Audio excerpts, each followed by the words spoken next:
Okay. Hello! Hey, my name is Sarah and I study Scottish literature.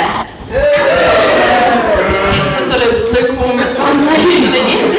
I'm going to tell you all about that, but first, before I say too many words, I better address the audio situation, by which I mean this very sexual accent that you can all hear. Yeah, it's attractive, isn't it? I'm sure you all wish you had it, but this is a New Zealand accent. I am from New Zealand. Yeah. Yeah, thank you. Has anyone been to New Zealand? Yeah. No one. I don't blame the rest of you, it's fucking miles away. But it's a cool place to come from. There's lots of good things about being from there, there's lots of not so good things about being from there. One of the good things though is that nobody knows the first thing about New Zealand at all. So, I mean, I'm sorry if you do. The international relations crew, you probably know our GDP and stuff like that, but most people don't. And the advantage of that is that you can just make shit up. It's great. So if you say, I mean, you could tell people that we are all hobbits and they'll go with that because that's what they think anyway. But my favourite thing is when people ask you really stupid questions. And it happens really, really frequently. So one quite common one is, how long does it take to walk to Australia from New Zealand? The correct answer to which is there is an ocean the size of Europe in between New Zealand and Australia. But that's not how you answer it. How you answer it is, oh, we ride whales. And if they don't work, there's a dolphin-operated ferry that we just leave.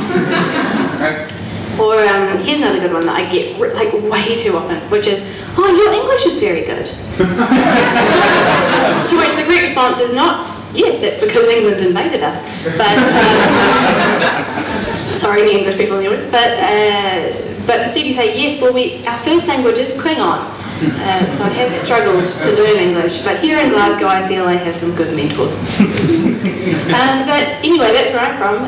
Where is everyone else from? Can I have a holler if you're from the UK? You're very excited to be from the UK. How about the EU? And who here, like me, is paying the national debt of Burundi to be an international student? Can we have a clap for everyone who's an international student? Because it's fucking hard to get here, please.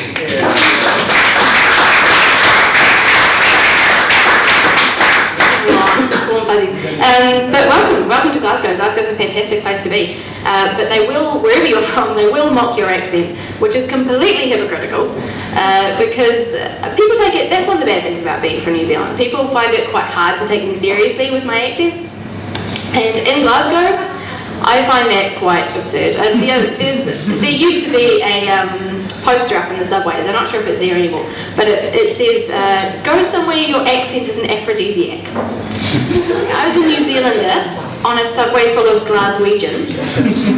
I think you're going to have to travel quite far to find that place, wherever it is. But it's a bit of a problem for me, because as I said, I study Scottish literature, and more specifically what I study causes me problems because it means saying a phrase that sounds, to people in Britain, it sounds quite funny to them when I say it. So it's all to do with a certain debate that was taking place around this time last year. In fact, exactly a year ago tomorrow, we had the focal point of this debate.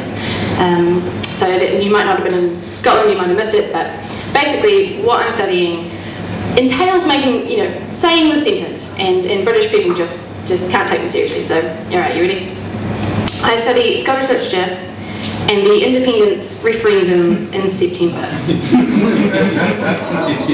Yeah, I know.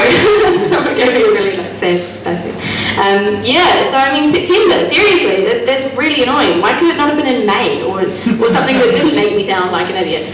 I mean, I think that's deliberate. I think that is David Cameron or whoever was pro-union getting together in a room and saying, how can we make it so that when New Zealand people phone up their Scottish friends and say, it's awesome living in a small independent country full of sheep, they just aren't taken seriously. So they say, oh, they'll say it, so they have to phone up and say, vote yes in the independence referendum in September, and I'll just be laughed at. But no, Scottish literature is cool. I'll come back to that, but it's not all I do. You're very lucky. Who here, can I get a yell for anyone who's brand new to the University of Glasgow? Excellent, most of you, that's what I was hoping, because I have some privileged information to share with you all. I used to be a tour guide. I just finished being a tour guide at this very university, so I can give you some exciting information that they might not tell you otherwise. The reason I became a tour guide was I get paid in New Zealand dollars. I get a scholarship that's paid in New Zealand dollars, and that was okay. But the exchange rate went really bad because Chinese people stopped drinking milk, and we ran out of Hobbit films to make, and that is literally all our economy is based on. So I had to get a job. So I became a tour guide, and I learned some fun things. So, for example, who's been to the like quadrangles, the sort of Hogwartsy looking things up above? Yeah?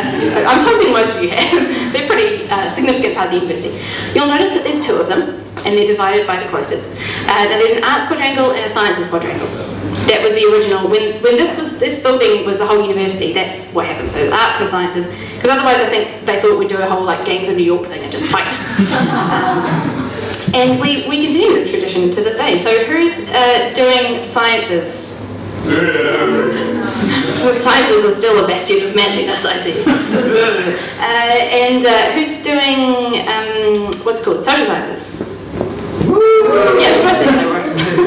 We will come to you when we have our inevitable breakdowns. And who's the best group here, obviously, is going to be the College of Arts, right? Yeah. Fantastic. So look at somebody who didn't whoop when you did. Now you can say you've seen someone from a different college. That will be it. There will be no more interaction. As if your whole degree. Who's doing business? She will be your overlord. Her. Everyone look at her. She's the one who'll be paying you money. Everyone else isn't going to make any money, I'm sorry. She will be in charge of everything. But yeah, anyway, back to Scottish literature. Has anyone studied Scottish literature before? I did for a little bit. Woo! Yay, go you! Well, everybody else, I'm going to make it so that you can cheat. I'm going to teach you a 2-word phrase in just a little bit. But first, back to the tour guide thing. So there are some other interesting facts I found out. That building right out there, just across the car park thing, that is called the John McIntyre building. You may or may not have gone in there. That used to be the Glasgow University Union.